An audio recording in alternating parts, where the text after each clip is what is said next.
Planning and Zoning Commission meeting for August 2018 will come to order. We have a roll call, please.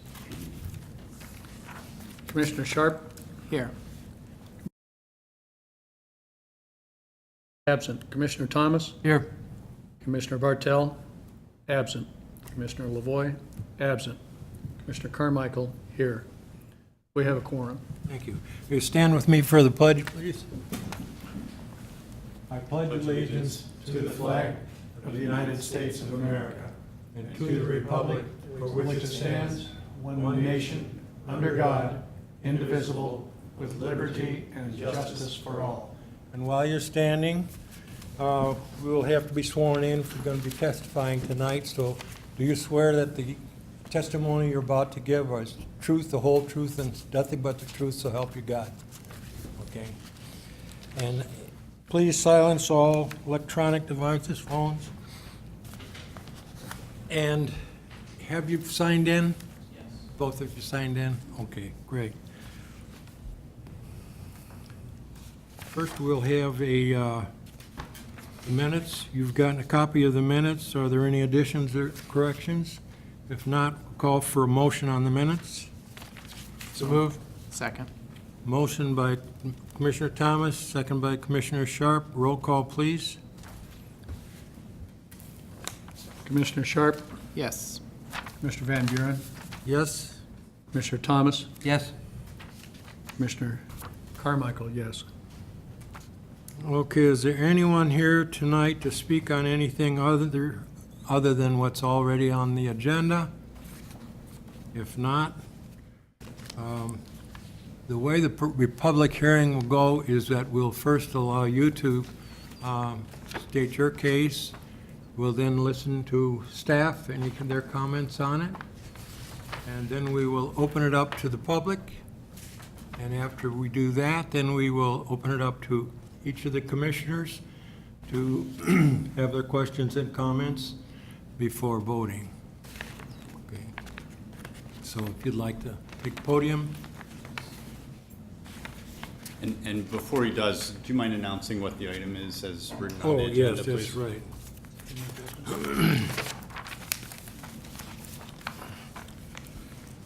R.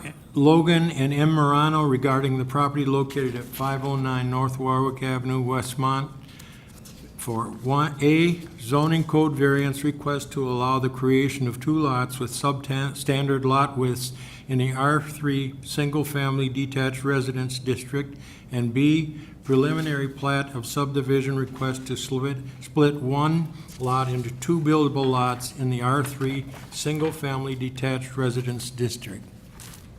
Okay, go ahead. Well, thank you for having us, first of all. My name is Roy, as you guys all know. This is my fiance, Max. We bought this property, 509 North Warwick, as our first, I guess, land purchase, and we hope to build our first home here and eventually build a family.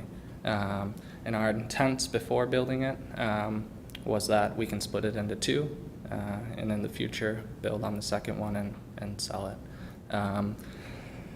And we wish to split it because for the Westmont area, it seems economically impractical to keep it as one and build a larger house on it, because there really aren't too many large homes in Westmont, and we don't want to be the largest home on the block. We were under the impression that this lot could be subdivided, one, because it already passed in 2006. The only change that we're looking to make is that it's about a half a foot difference rather than right down the middle, due to the floor plans that we already have drafted with an architect. Some research that we've done to prove that this should be fine in our eyes. Do you guys all have a copy of this? Yes. Okay. I mean, there's various properties, 423 Warwick Avenue, 421 North Warwick Avenue, 418 North Warwick Avenue, and I could go down the list. All of these properties have a width that is 51 feet. Listed below, the above properties are examples of nearby properties that are less than what we're looking to divide these two lots into. 416 North Wilmette, 116 East Naperville Road. And we are just hoping that we get granted your permission so we can continue to go through the process of building our first home and improving Westmont as a whole. Joe, do you have any comments? Yes, sir. Go ahead. Okay, so this is PC 18-014 for 509 North Warwick Avenue. So what is before you is a subdivision of creation of 2 substandard lot widths. This is a fairly common request in this area, but typically the request is to split them equally. So in this case, it would be a 51.5-foot lot to the creation of 2 new ones. So you heard the applicant mention that in 2006 that this had already been approved. So the previous owners actually did go through the process of getting a variance and subdivision approved through planning and zoning and initially through village board. It did not continue through to final plat of subdivision.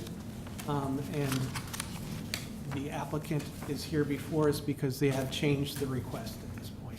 So they have a floor plan, so I think the 52-foot wide lot is the lot that you prefer to keep for yourself, and that is the south lot, correct? And then the resulting 51-foot lot, I think they would just turn over and put on the market to sell. So they're not developers, they're looking to build their first home. As with all 2-lot subdivisions, required preliminary engineering has been submitted.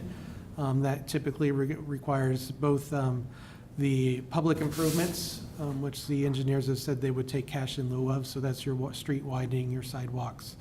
So basically, and when cash in lieu is received instead of, it's because there's not a continuous sidewalk. The improvements don't exist there yet, so that is basically banked for when the improvements do occur on the street. There is a shallow detention pond that is proposed on the rear of both these lots. The initial submittal to village staff was almost an entire rear yard that ended up being the detention pond. And a recent case we had before us was 505 Blackhawk, and that was of concern when it takes up a prime area of the backyard. They've since revised that. So in your comments in your staff report, you see that the engineering consultant said this was a feasible split, but our staff consultant said it was not yet recommended. There is a copy of the email that was generated yesterday from our staff engineer, who didn't have time to fully review the revisions that were submitted, but actually did look it over and say they've reduced that so there is usable backyard now, and it was satisfied, at least on the feasibility standpoint, to move forward to final engineering. I think that the last piece of it is that right now, as it is designed, there is a actual pipe that goes under Warwick to Trobby. And I know that there are some tweaks and some potential changes that would happen during the permitting process because there is a substantial cost to that, and I think it was a shock to the applicant. So both their hired engineer and staff engineers will work that out through final engineering. And as always, I'm available for any questions. Okay. We will now open the public hearing.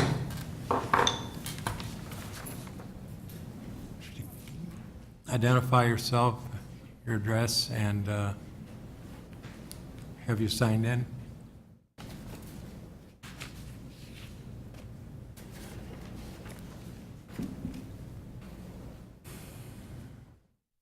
Like to display anything on the screen? Yes. You can set it here. Just one thing. Okay. Is that for you? Thank you.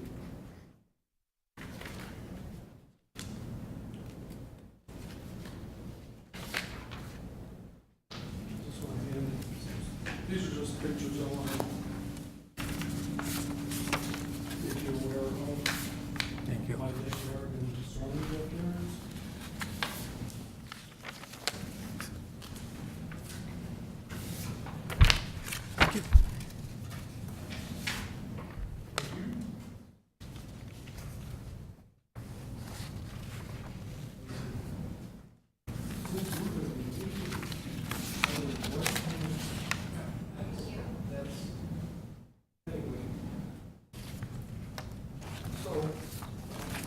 again, I am not opposed to this. I think it's a great idea. I welcome them to the neighborhood. I just have some concerns, as you can see by those pictures. And the one that I have up here, this picture up here, that was my backyard most of the spring and summer this year. The pictures that you see on here are from last fall, October, November. As you can see, this is my backyard on 1, 2, and 3. Those were my blueberry bushes in the buckets through the 6. Picture 7, you can see the house in question. That's their backyard, right, as of this spring. The house, the 8th picture has a retention pond right there, and there's no water in it. There's nothing. Then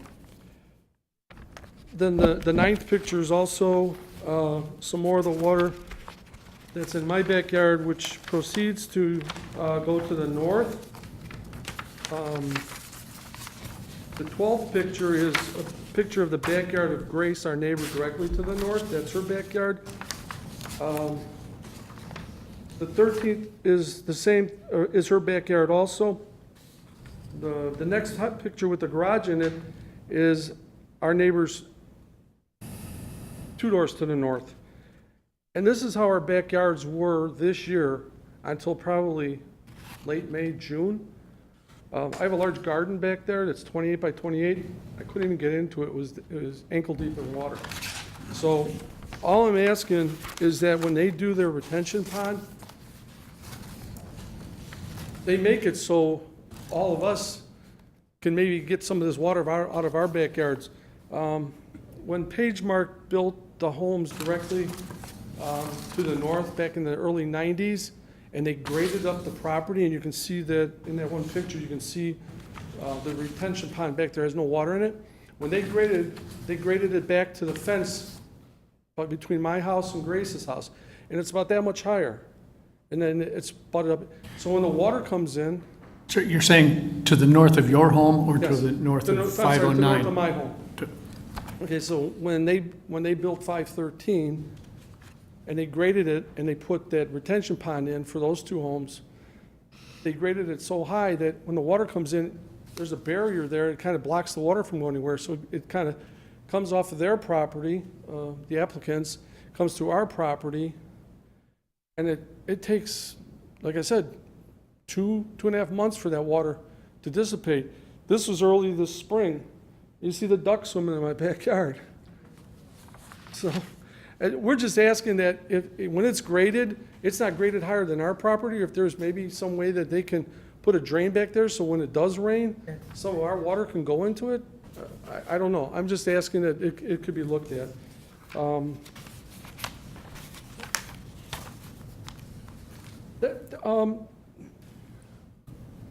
When they tear the house down, how are you going to tear it down? Are you going to tear it down or donate it to the fire department to burn down? Well, Have you decided? as of now, this month, I think it's the 13th, we're gonna actually let the fire department of Westmont run trails. Okay. I would request an asbestos report done on the property before if they haven't done it already. Because when Yater's house came down next to ours, we had requested a report and nobody would give us one because that house was older than this house. Ken Yater's house, it was at 508. We got no report and they burned it down. So we're just worried about the asbestos. So. No, there's not. We can give you. No, that's, yeah, if you, I believe you. You're my neighbor, I have to believe you, so.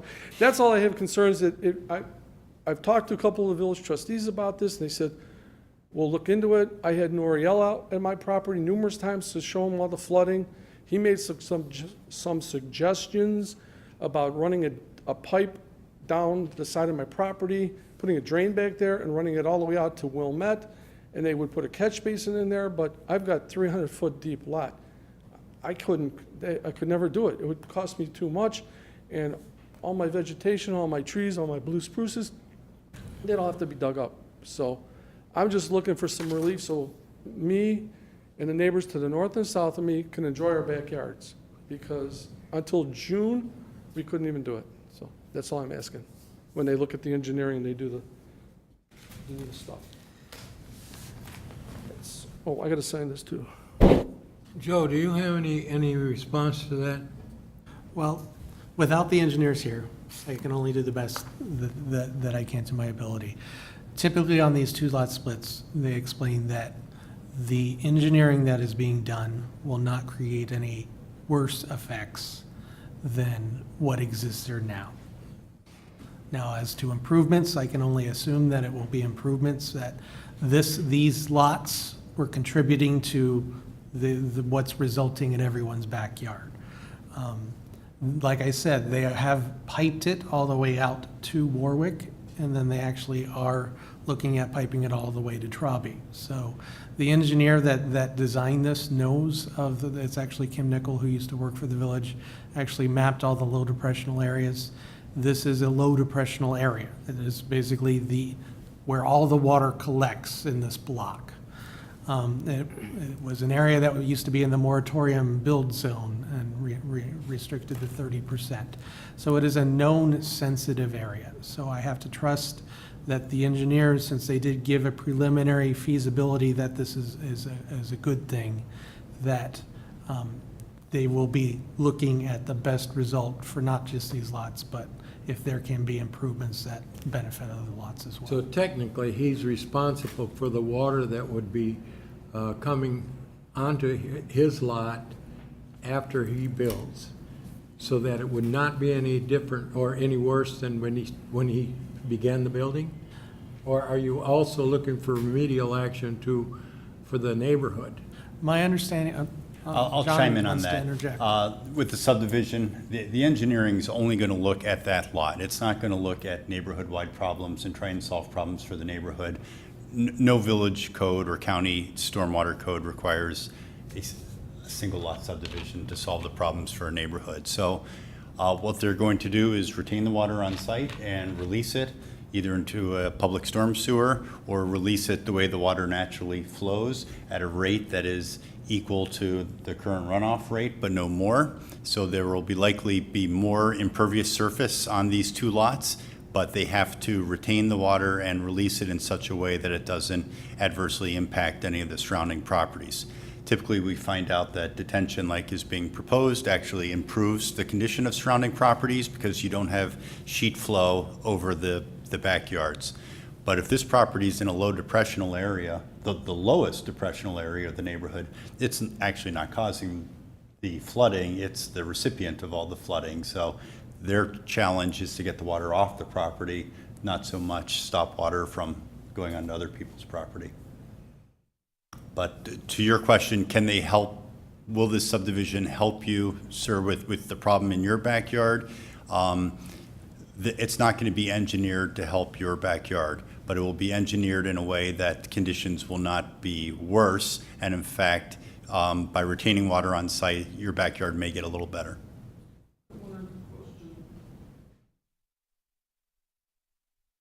The property that's at 513 directly to the north, if you walk back there, you can actually see there's probably a 1.5 foot difference between their property as you walk to the south into the 509 property. So if they grade 509 to be at the same level as 513, you're going to start to cause another dam on this side, and along the lot lines between all of us. Then I'm going to have because our property, Grace's property, and the 516, it does this, and Grace is right in the middle. So she gets filled up the farthest towards her house, and then the other two lots aren't as far in. So when you go out there, you'll see it's like a big lake that goes like this. So I'm just worried, because now when you walk in my backyard, you can walk straight in to 509, it's flat. When 508 was built, you can actually, from their property, it actually goes down into 508 on our side, goes into the 509 property. So I'm just thinking if you grade all that to match all the surrounding properties, it's going to leave my property Grace's property and the 516 property in worse shape because of the damming situation, so. I don't know what else to do. I mean, I want to enjoy my backyard and I just can't, you know? The mosquitoes, you know, it was horrendous this year. I think you raised a valid concern that if they were to jack up the elevation of their lot, making it higher than your lot, that would create a problem for you and your neighbors, but. That's they- what happened when they did 508. I understand. And my next comment is, there were some grading allowances that were made in the 90s and the 80s and earlier than that would not be allowed today. And I'm quite confident. I'll have to defer to engineering, and you're free to reach out to our village engineer, probably through Joe. Yeah. But find out that the elevation is not going to change or change significantly, and there will be if it does change, usually now with swales and everything else and detention on site, it will be such that there won't be any water, new or adverse water coming to your property. I bring that up because when 508 was built, when Ken Yater's property was there, it was the same level as ours. 508 is now 3 foot higher from my driveway. You have to walk up almost 3 foot to get to their walkway along their garage. So when it rains, it's like pouring water on top of basketball. All the water just goes off. It doesn't stay on the property. So, It didn't stay equal to us, they were so much higher. yeah. I don't think that would be allowed today.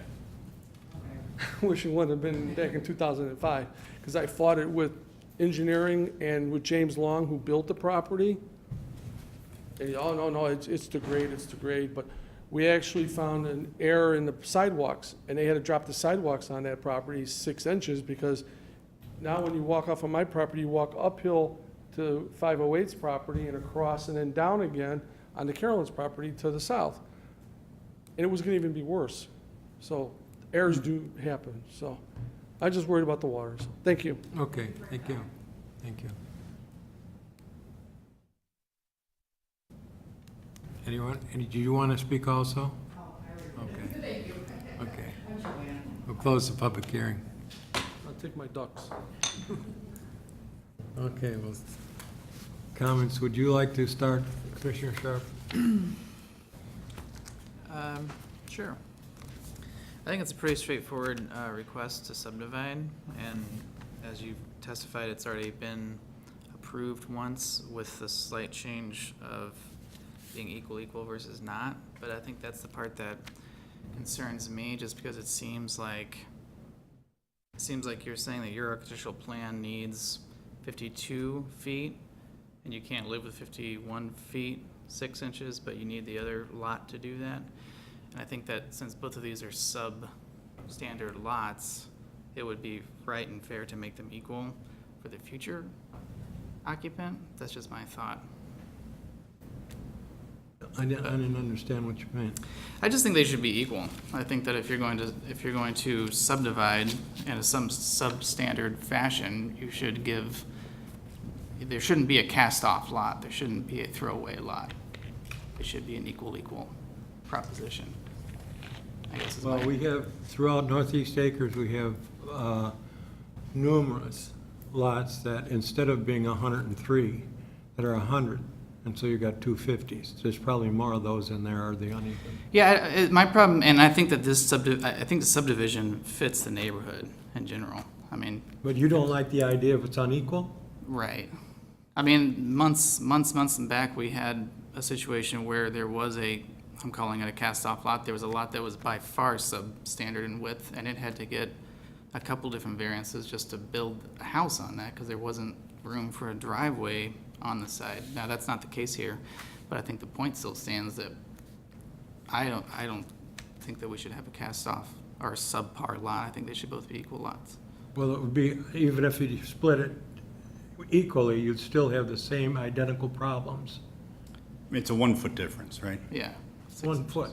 But I mean, you've got a lot of 50-foot lots throughout the entire area that are 50 by 300. I understand, yeah. So, okay. Mr. Thomas?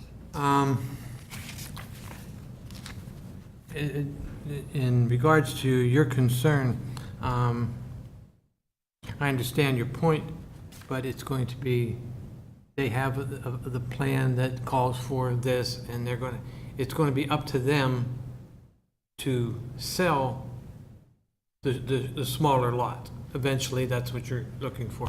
So if you can't, then that'll be a problem, but you'll live with it. I don't have a problem with that. That's your concern, and you're worried down the road, you know. What, do you know what address is the low point of the neighborhood? Who has the most water, do you know? What Unfortunately, I address? don't. 514. Okay, Okay, to the so it rear looks and like to the north, to the north. two property. One property to the north. Yeah. I'm 512, Grace is 514, and then there's a young couple, 516. That's their base. Okay. Yeah, so I understand your concern, but it's a pre-existing problem here, and this new construction is, I'm assuming you're looking for it not to get worse. This cannot fix the neighborhood. Oh, I know that. Okay, all I right. just don't want it to get worse. Right, exactly. That was the retention pond on 513, it never gets water in it. Right, and I understand your hesitance, because of the elevation of a neighboring, that got through somehow. You know, I don't need it to happen on the other side of me, and then all of a sudden, I'm a valley, you know. Okay, if there's gonna be back and forth, this is televised, so your No, respondents are we're gonna done. have to be at the camera. No, I'm in support of this. The division will fit perfectly in the neighborhood. In fact, if you left it the way it was, it would probably stick out more. So I support it. That's all I got. Thank you. Commissioner Carmichael. Well, I agree that the water situation in that area has always been there and will continue to be. And I don't have, you know that engineering has any answers either, and I certainly don't. But I'm certainly sympathetic. I have a question. That shed that's on the north side of the lot, do you intend to take that down as well? The small one, yeah. And I guess I'm kind of curious at those mature trees running along the north side of the lot. If you sell that lot, and that would be another issue, I guess, with somebody who wants to develop that, how they would handle. Right, I do know a couple of those trees are actually dead, so they Yeah. haven't come down anymore. But that shed itself, it's over what the easements are now. Do you know, does it have a concrete floor? Does it have a? It does. It does? It'll be taken out, but we've got the plan to get rid of any of those trees. Okay, thank you. And that's all I have.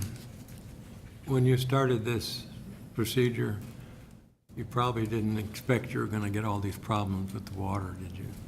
Well, I mean, I walked the property and I knew that the backyard was lower.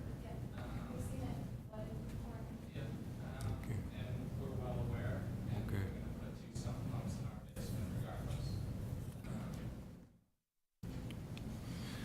Okay, water is obviously a situation you're going to have to deal with here. As far as our purview of consideration here is the splitting of the lots and not to try to do the engineering. So that'll have to come when you get into the engineering of it. So we'll just be dealing with the lot splits. And I don't have any problem with it myself. We have findings of fact here. Would you please read those? We actually changed the procedures, so we pass those out in advance now and don't read them. So if your vote is in favor of this variance, then that's also a vote Okay, that in favor of covers the this. findings. Okay, then we'll get on to a motion here. We're looking for a motion to allow the creation of two lots with substandard lot widths in the R3 single-family detached residence district. We have a motion on that, please. So moved. Second. Moved by Commissioner Carmichael, seconded by Commissioner Sharp. Any questions on the motion? Roll call, please. Commissioner Thomas? Yes. Commissioner Sharp? No. Commissioner Carmichael votes yes. And Commissioner Van Buren? Yes.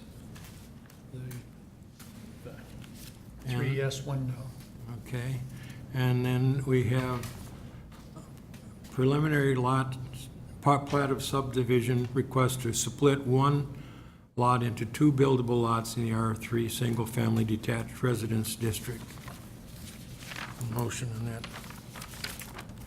So moved. Moved by Commissioner Thomas. Second. Seconded by Commissioner Carmichael. Questions on the motion? Roll call, please. Commissioner Sharp? No. Commissioner Carmichael votes yes. Commissioner Van Buren? Yes. And Commissioner Thomas? Yes. We have 3 yes, 1 no. Motion passes. Okay.